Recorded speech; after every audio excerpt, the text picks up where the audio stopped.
പ്രിയപ്പെട്ടവരെ, ഞാൻ മീശ ഒതുക്കിയിട്ടില്ല എന്നുള്ള പരാതി ഒന്നും വേണ്ട. അപ്പോൾ ഒന്ന് ഒതുക്കിയിട്ടേക്കാം. ഒതുങ്ങണില്ലാന്നേ. എനിക്ക് തന്നെ അനുസരണയില്ല. പിന്നെ എൻ്റെ മീശയ്ക്കും മുടിക്കൊക്കെ വല്ല അനുസരണ ഉണ്ടാവുമോ?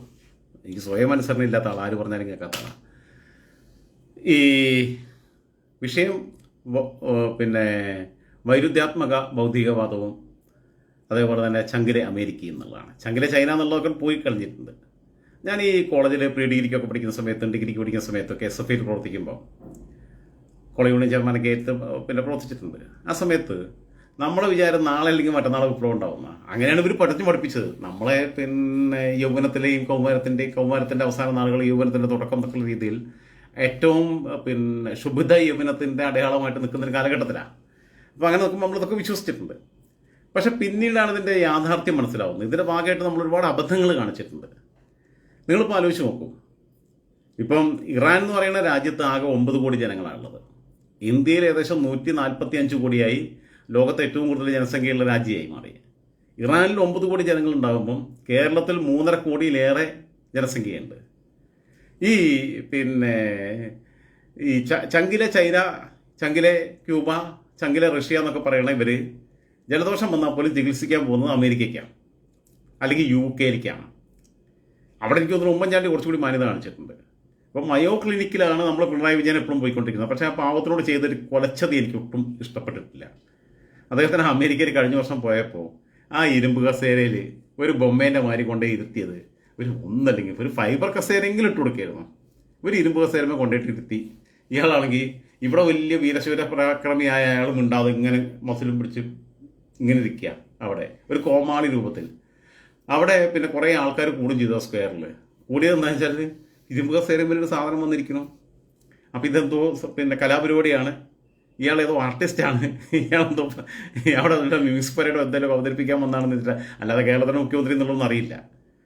കേരളത്തിൻ്റെ മുഖ്യമന്ത്രി എന്നുള്ള രീതിയിൽ ചെല്ലുമ്പം നിങ്ങൾ ആലോചിക്കേണ്ടത്, ഇന്ത്യയിൽ 28 സംസ്ഥാനങ്ങളാണുള്ളത്, 8 കേന്ദ്രഭരണ പ്രദേശങ്ങളും.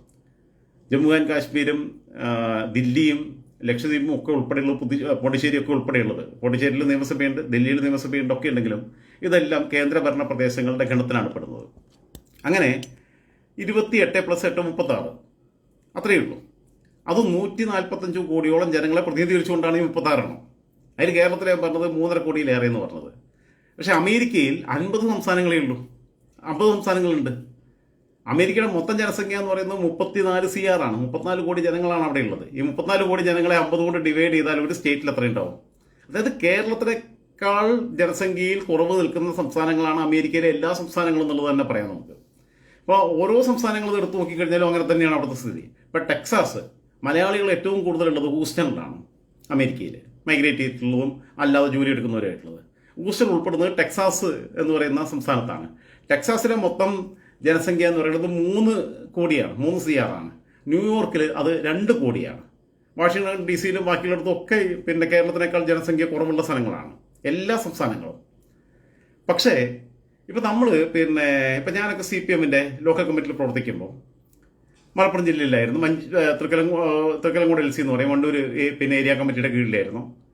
ലോക്കൽ സെൻറ്ററിലൊക്കെ പ്രവർത്തിക്കുന്ന സമയത്ത് നമ്മൾ വേറെ ജില്ലയിൽ പോയാലും നമ്മൾ അല്ലെങ്കിൽ കല്യാണാലോചനകളൊക്കെ വരുമ്പോൾ നമ്മളെ ഒരുപാട് പേര് വിളിക്കും. അപ്പോൾ നമ്മൾ പിന്നെ വേറെ ജില്ലയിലുള്ള പാർട്ടി നേതാക്കന്മാരുമായിട്ട് ബന്ധപ്പെടും. എങ്ങനെയാണ് ആ കുട്ടിയുടെ ബാക്ക്ഗ്രൗണ്ട്, പയ്യൻ്റെ ആണെങ്കിലും പെണ്ണിൻ്റെ ആണെങ്കിലും ബാക്ക്ഗ്രൗണ്ട് എന്താ, ഇങ്ങനൊരു പ്രപ്പോസൽ വന്നിട്ടുണ്ട് എന്ന് പറയും. നമ്മളുള്ള ക്രെഡിബിൾ ആയിട്ടുള്ള സോഴ്സ് എന്നുള്ള രീതിയിലാണ് പാർട്ടി മെഷീനറി ഉപയോഗിച്ചിട്ട് അങ്ങനെ അന്വേഷിക്കുക. നമ്മളടുത്താണ് അന്വേഷണങ്ങൾ വരിക. പ്രത്യേകിച്ച് പെൺകുട്ടികളുടെ മാതാപിതാക്കളാണ്, പിന്നെ രക്ഷിതാക്കളാണ് നമ്മളടുത്ത് ഇതൊന്ന് പിന്നെ എൻക്വയറി നടത്താൻ പറ്റുമോ, അവരുടെ ബാക്ക്ഗ്രൗണ്ട് എന്താണെന്നുള്ളത് അറിയുമോ എന്നുള്ളത് ചോദിച്ചിട്ട് വരിക. അപ്പോൾ നമ്മൾ വേറെ ജില്ലയിലുള്ള ആൾക്കാരുടെ അടുത്ത് പോകുമ്പോൾ പോലും നമ്മൾ ഇന്ന ജില്ലയിലെ, മലപ്പുറം ജില്ലയിലെ ഇന്ന ഏരിയ കമ്മിറ്റി കീഴിലുള്ള ഇന്ന സ്ഥലത്തുള്ള ആളാണ് എന്ന് പറഞ്ഞിട്ടാണ് വിളിക്കുക. അപ്പോൾ അങ്ങനെയാണ് കോൺടാക്ട് നടത്തുക. ആ രീതിയിൽ പിണറായി വിജയൻ അമേരിക്കയിൽ പോകുമ്പോൾ സ്വാഭാവികമായും വിപ്ലവ കേരളത്തിൽ നിന്ന് ചെല്ലുന്ന വലിയ ഇരട്ടച്ചങ്കനാണ്.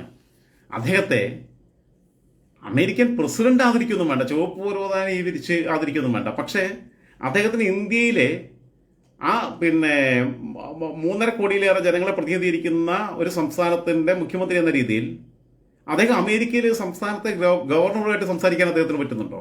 അതിനേക്കാൾ ജനസംഖ്യ കുറഞ്ഞ, ഇതിനേക്കാൾ നിലവാരം കുറഞ്ഞ ഒരു പിന്നെ രീതി എന്നുള്ള രീതിയിൽ അവർ സ്വീകരിക്കുമോ, അവർ അക്സെപ്റ്റ് ചെയ്യുമോ? ഇല്ല.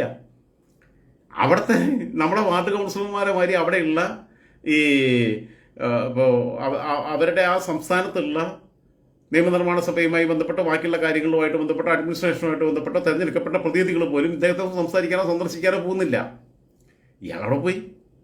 പക്ഷെ നിങ്ങൾ ചിന്തിക്കേണ്ട കാര്യമുണ്ട്, അമേരിക്കയെ ബഹിഷ്കരിക്കണം എന്ന് പറഞ്ഞിട്ടുണ്ട്.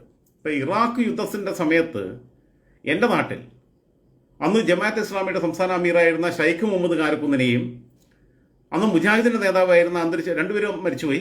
പിന്നെ അബൂബക്കർ കാരക്കുന്ന് സാഹിബ് വളരെ ചെറുപ്പത്തിലേ പോയി. അദ്ദേഹം പിന്നെ വർത്തമാന പത്രത്തിൻ്റെ എഡിറ്ററൊക്കെ ആയിരുന്നു, KNM-ൻ്റെ ഒക്കെ നേതാവായിരുന്നു. ഇവർ രണ്ടുപേരെയും പങ്കെടുപ്പിച്ചുകൊണ്ട് യുദ്ധവിരുദ്ധ റാലി നടത്തുകയും വിദേശ ഉൽപ്പന്നങ്ങൾ ബഹിഷ്കരിക്കണം എന്ന് പറഞ്ഞിട്ട് പിന്നെ പ്രഖ്യാപനം നടത്തുകയൊക്കെ ചെയ്ത ഒരാളാണ് ഞാൻ. അന്ന് DYFയുടെ മേഖലാ സെക്രട്ടറിയാണ് ഞാൻ. DYFയുടെ ബ്ലോക്ക് കമ്മിറ്റി അംഗമാണ്, CPM-ൻ്റെ ലോക്കൽ കമ്മിറ്റി മെമ്പറാണ്. മാത്രമല്ല സഭയ്ക്കകത്ത് ചർച്ച് പൊളിറ്റിക്സിനകത്ത് കയറി ഇടപെട്ട അന്ന് പിന്നെ എൻ്റെ കൂടെ കോളേജിലെ UEC ആയിരുന്ന ബിനു ഇബ്രാഹിം വന്ന് മാർത്തോമ സഭയുടെ യുവന സെക്രട്ടറി പ്രധാന സെക്രട്ടറി ആയിരുന്നു. അതിനുശേഷം പിന്നീട് അടുത്ത പ്രാവശ്യം ഞാനാണ് പിന്നെ സെക്രട്ടറി ആവുന്നത്. ഒരു പ്രത്യേക വാശിയുടെ ഘട്ടത്തിൽ പള്ളിയിൽ പോകാത്ത ഞാൻ അങ്ങനെ മത്സരിച്ച് വരികയാണ് ചെയ്യുന്നത്. അപ്പോൾ ബിനു അതിൻ്റെ സെക്രട്ടറി ആയിരിക്കുന്ന സമയത്ത് നിലമ്പൂരിലുള്ള എടക്കര മാർത്തോമ പള്ളിയിൽ ഞങ്ങൾ പിന്നെ യുദ്ധവിരുദ്ധ സെമിനാർ നടത്തുക. AP അഹമ്മദ് മാഷയാണ് വിളിക്കുന്നത്, പിന്നെ KC വർഗീസ് അച്ഛനും. അദ്ദേഹം ബിബ്ലിക്കൽ ബേസിൽ നിന്നിട്ട് ഈ യുദ്ധത്തിനെതിരെ സംസാരിക്കുന്നു. AP അഹമ്മദ് മാഷ് വളരെ കൃത്യമായി യുദ്ധത്തിനെതിരെ സംസാരിക്കുന്നു. ഞങ്ങൾ അമേരിക്കൻ ഉൽപ്പന്നങ്ങൾ ബഹിഷ്കരിക്കുക എന്നാണ് പറയുന്നത്. എന്ത് അമേരിക്കൻ ഉൽപ്പന്നങ്ങൾ ബഹിഷ്കരിക്കുക? അടുത്ത CPM-ൻ്റെ സംസ്ഥാന സമ്മേളനത്തിൽ അമേരിക്കയുടെ ബിസ്ലറിയും മറ്റേതും ബാക്കിയുള്ള എല്ലാം പിന്നെ ആണ് കുപ്പിവെള്ളമാണ് കൊടുത്തുകൊണ്ടിരുന്നത്. ഇവരുടെ ഇഷ്ടമാനി എന്ന് പറഞ്ഞപ്പോൾ റെഡ് ബുള്ള് നിങ്ങൾ ആലോചിച്ചു. യൂറോപ്യൻ ഉൽപ്പന്നങ്ങളുടെ കണക്കൂട്ടലിൽ നോക്കുകയാണെങ്കിൽ റെഡ് ബുള്ള് ഓസ്ട്രിയയുടെ സാധനമാണ്. ഓരോ സാധനങ്ങൾ എടുത്ത് നോക്കുക. KFC അമേരിക്കയുടെ സാധനമാണ്. KFC ആണ്, കെൻഡക്കി ചിക്കനാണെന്ന് പിന്നെ ഇന്ത്യയിൽ തന്നെ ഏറ്റവും കൂടുതൽ പ്രിയപ്പെട്ട സാധനം. ഈ പറയുന്ന ജമാഅത്തുകാരനും ഈ പറയുന്ന CPM നേതാക്കന്മാരും ഈ പറയുന്ന സുഡാപ്പികളും എല്ലാം ഇതാണ് പിന്നെ വലിച്ചു തിന്നുകൊണ്ടിരിക്കുന്നത്. എന്നിട്ട് ഇവർ വിദേശ ഉൽപ്പന്നങ്ങൾ ബഹിഷ്കരിക്കണം എന്ന് പറഞ്ഞ് ബാക്കിയുള്ളവരടുത്ത് പറയുക. ഇതിനൊക്കെയുള്ളൊരു വൈരുദ്ധ്യം ഇങ്ങനെ ആലോചിക്കുമ്പോഴേ ഒരു രീതിയിലും ഉൾക്കൊള്ളാൻ പറ്റുന്നില്ല എന്നുള്ളതാണ് സത്യം. ഓരോ സ്ഥലത്തുള്ള കാര്യങ്ങൾ എടുത്ത് നോക്കുമ്പോഴും ഇപ്പം നായനാരും പിണറായിയും ഒക്കെ ചികിത്സയ്ക്ക് പോയത് മയോ ക്ലിനിക്കിലാണ്, അമേരിക്കയിലാണ് പോയത്. നബിനപ്പ് ചങ്കില ചൈനയുടെയും ക്യൂബയുടെയും വികസനം ലോകത്തിന് മാതൃകയാണ്, റഷ്യയുടെയും എന്നൊക്കെ പറഞ്ഞു കഴിഞ്ഞാൽ നബിനവർക്ക് റഷ്യയിൽ പോയാൽ പോരെ, ചൈനയിൽ പോയാൽ പോരെ, ക്യൂബയിൽ പോയാൽ പോരെ, ഇവരെന്തിനാ അമേരിക്കയിൽ പോണേ? പിന്നെ ഇവർ പറയും കമ്മ്യൂണിസ്റ്റ് പാർട്ടിയെ ഉന്മൂലനം ചെയ്യാൻ വേണ്ടിയിട്ട് അമേരിക്ക ശ്രമിച്ചുകൊണ്ടിരിക്കുകയാണ്. കേരളത്തിലെ കമ്മ്യൂണിസ്റ്റ് പാർട്ടിയുടെ വിമോചന സമരത്തിന് പിന്നിൽ പോലും അമേരിക്കയായിരുന്നു. ഒലയ്ക്കാണ്.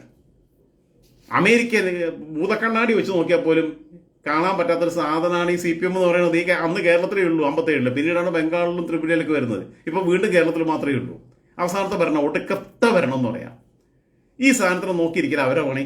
അവർക്ക് വേറെ എന്തെല്ലാം പരിപാടിയുണ്ട്. CIAക്ക് അവർക്ക് ഇറാനെ നോക്കണം, അവർക്ക് പിന്നെ ഉത്തര കൊറിയ നോക്കണം, അവർക്ക് റഷ്യ നോക്കണം, അവർക്ക് ചൈനയെ നോക്കണം. അതിനിടയിൽ കൂടി അവർ കേരളത്തിലുള്ള പിണറായി വിജയനെയും EP ജയരാജനെയും P ജയരാജനെയും സീതാറാം യെച്ചൂരിയെ നോക്കിക്കൊണ്ടിരിക്കുക. അങ്ങനെയാണെന്നുണ്ടെങ്കിൽ അവർ ഏറ്റവും വലിയ ജൈവായുധങ്ങൾ ഉപയോഗിക്കുന്നതിൽ ഏറ്റവും വലിയ വിദഗ്ധരവർ, രാസായുധങ്ങൾ ഉപയോഗിക്കുന്നതിൽ ഏറ്റവും വലിയ വിദഗ്ധരവർ, CIA മൊസാദും ഒക്കെ നിരന്തരം ഉപയോഗിച്ചുകൊണ്ടിരിക്കുന്നവരാ. എന്നാൽ പിന്നെ ചികിത്സയ്ക്ക് വരുമ്പോൾ ഒരു ഇഞ്ചക്ഷൻ മാറ്റി കൊടുത്താൽ പോരെ? കമ്മ്യൂണിസ്റ്റ് പാർട്ടി ഇല്ലാതാക്കാൻ പിണറായി വിജയൻ ഇഞ്ചക്ഷൻ മാറ്റി കൊടുത്താൽ പോരെ? ഇവർക്ക് പിണറായി വിജയൻ ആരാന്ന് അറിയില്ലാന്നേ. എന്നിട്ട് ഇവരെ വിചാരം ഞങ്ങളെ ഈ പൊട്ടക്കെട്ടിലെ തവളയുടെ കാര്യം ഞങ്ങൾ വലിയ സംഭവമാണ്, ഞങ്ങളെ കൊല്ലാൻ വേണ്ടി അമേരിക്ക നടക്കുന്നു. അവരെ കൊല്ലാൻ നിൽക്കുന്ന രാജ്യത്തേക്ക് എന്തിനാണ് ചികിത്സയ്ക്ക് പോണേ? ഇവരെ തകർക്കാൻ നിൽക്കുന്ന രാജ്യത്തിലേക്ക്, സാമ്രാജ്യത്വ ശക്തി എന്നുള്ള രീതിയിലേക്ക് അങ്ങോട്ടേക്ക് എന്തിനാ ചികിത്സയ്ക്ക് പോണത്? ആലോചിച്ച് നോക്കും നിങ്ങൾ. അതേസമയം ഇപ്പോൾ പിന്നെ ഈ ഇരുമ്പ് കസേരയെ കൊണ്ട് ഇരുത്തിയതൊക്കെ പിന്നെ അവരെ അപമാനിച്ചതാണ്. എനിക്ക് അതിൽ സങ്കടമുണ്ട്. കാരണം ആ ഇരുത്തെന്ന് പറഞ്ഞു കഴിഞ്ഞാൽ പെറ്റ തള്ള സൈക്കുലായിരുന്നു പിണറായി വിജയനെ ഇരിക്കുന്ന ഇരുത്തെന്ന് പറഞ്ഞു കഴിഞ്ഞാൽ.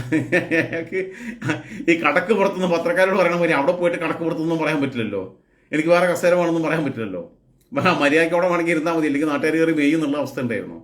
അവർ കോമാളിയായിട്ട് അവിടെ പോയിരുന്നു, കോട്ടും ചൂട്ടും ഒക്കെ ഇട്ടിട്ട് ഇരുമ്പ് കസേരമ്പോൾ പോയിട്ട് ഇങ്ങനെ ഇരുന്നു. ആർക്കിയോളജിക്കൽ ഡിപ്പാർട്ട്മെൻറ്റ് ഇയാളെയും കൂടി ആ കസേരയുടെ കൂടെ ഇയാളെയും കൂടി കൊണ്ടുപോയിട്ട് അവിടെ കൊണ്ടുപോയിട്ട് മ്യൂസിയത്തിൽ കൊണ്ടുപോയിട്ട് സ്ഥാപിക്കണം എന്നുള്ള അഭിപ്രായക്കാരാണ് ഞാൻ. അതേസമയം അതുമല്ല, ദ വെൽത്ത് ഓഫ് നാഷൻസ് എഴുതിയിട്ടുള്ള സർവൈവൽ ഓഫ് ഫിറ്റസ്റ്റ് എന്ന് പറയുന്ന ചാൾസ് ഡാർവിൻ്റെ സിദ്ധാന്തം സാമ്പത്തിക ശാസ്ത്രത്തിനകത്ത് ഇംപ്ലിമെൻറ്റ് ചെയ്യാൻ ശ്രമിച്ചിട്ടില്ല മുതലാളിത്ത സാമ്പത്തിക ശാസ്ത്രജ്ഞൻ എന്ന് കമ്മ്യൂണിസ്റ്റുകാർ പിന്നെ ആക്ഷേപിക്കുന്ന ആദം സ്മിത്തിൻ്റെ ആൾക്കാരാണ് ഇവരെ. ആദം സ്മിത്ത് സ്കോട്ടിഷുകാരനാ. അവിടെയാണ് പിന്നെ കോടിയേരി ചികിത്സയ്ക്ക് പോയത്. അവിടെയാണ് നായനാരുടെ VS ആണോ ഒരാൾ ചികിത്സയ്ക്ക് പോയത്. സ്കോട്ടിഷ് ഐലൻഡിൽ പോകുക എന്ന് പറഞ്ഞു കഴിഞ്ഞാൽ അത് യുണൈറ്റഡ് കിങ്ഡത്തിന്റെ ഭാഗമാണ്, UK ഭാഗമാണ്. സ്കോട്ട്ലാൻഡും അയർലൻഡും ഒക്കെ ഇംഗ്ലണ്ടും ഒക്കെ UK ഭാഗമാണ്. ഇപ്പൊ UAE Sharjah, Ajman, Dubai, Abu Dhabi എന്നൊക്കെ പറയുന്ന പോലെ അതാണ് യുണൈറ്റഡ് കിങ്ഡം. അവിടെയാണ് ഇവർ പോയിട്ട് ചികിത്സയ്ക്ക് പോയിട്ടുള്ളത്. ഇവർ പോയിട്ടുള്ളത് ഏത് ആദംസ്മിത്തിന്റെ നാട്ടിൽ.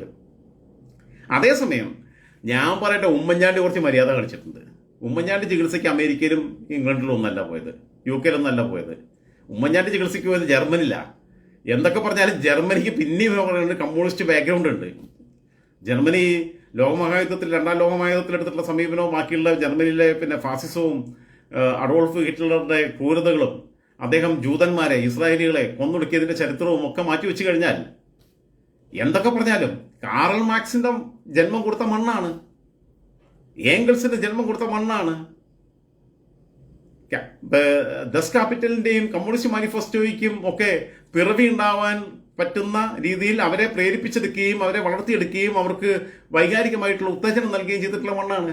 ആ ജർമ്മനിയിലാണ് ഉമ്മൻചാണ്ടി ചികിത്സയ്ക്ക് പോയത്.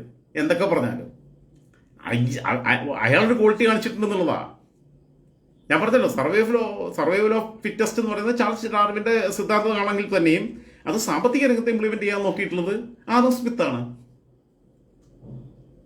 ഇവർ പറയുന്നത് മുതലാളിത്ത ശാസ്ത്രജ്ഞനാണെന്ന് പറയുന്നത്. പിന്നെ തൊഴിലാളി ശാസ്ത്രജ്ഞരായിട്ടുള്ള ആൾക്കാരെ ഇവർ തന്നെ പറയണത് കാർൽ മാർക്സും ഏംഗൽസും ആണ്. എന്നാൽ പിന്നെ അവരെ നാട്ടിൽപ്പെട്ട് ചികിത്സിക്കുക വരെ ഈ പൊട്ടന്മാർ ക്യൂബ, ചൈന, റഷ്യ എന്നൊക്കെ പറഞ്ഞ് നടക്കാന്നല്ലാതെ ഈ റഷ്യയിലും ചൈനയിലും ക്യൂബയിലും ഇവർ ചികിത്സയ്ക്ക് പോലും പോകില്ല. അമേരിക്കയിൽ ഇവർക്ക് പരിപൂർണമായ വിശ്വാസമാണ്. അമേരിക്കയോട് നന്ദി പറയണ AKG സെന്ററിന്റെ മുമ്പിൽ അമേരിക്കയോട് നന്ദി പറഞ്ഞിട്ട് പോസ്റ്റ് വെക്കണം എന്നുള്ള അഭിപ്രായക്കാരനാണ് ഞാൻ. വേണ്ട, KFC മാത്രമല്ല, റെഡ് ബുൾ എന്ന് പറഞ്ഞ, റെഡ് ബുള്ളിനെ കുറിച്ച് ഞാൻ നേരത്തെ പറഞ്ഞു, ഓസ്ട്രിയൻ പ്രൊഡക്റ്റാണ് KFC. ഇവർ ഇഷ്ടപ്പെട്ട സാധനം റെഡ് ബുള്ളും ഇതുമൊക്കെയാണ്. 5 പൈസയുടെ വിലയില്ലാത്ത ന്യായീകരണം പറയുക, എന്നിട്ട് ഒലക്കാൻ വില പ്രവർത്തനം നടത്തുക, എന്നിട്ട് ഇവിടെ ചികിത്സയ്ക്ക് പോവുക, എന്നിട്ട് അവരുടെ മരുന്ന് കഴിച്ച് ആരോഗ്യം വീണ്ടെടുക്കുമ്പോൾ അവരെ ചീത്ത പറയുക. ഇതാണ് ഇവരെ പരിപാടി. ഉഡായിപ്പ് എന്ന് പറഞ്ഞാൽ ലോക ഉഡായിപ്പാണ്. പൊട്ടന്മാരായിട്ടുള്ള സഖാക്കൾ എന്ന് പറയുന്നത്. അതുകൊണ്ടാണ് ഇവരെ കമ്മികൾ എന്ന് വിളിക്കുന്നത്.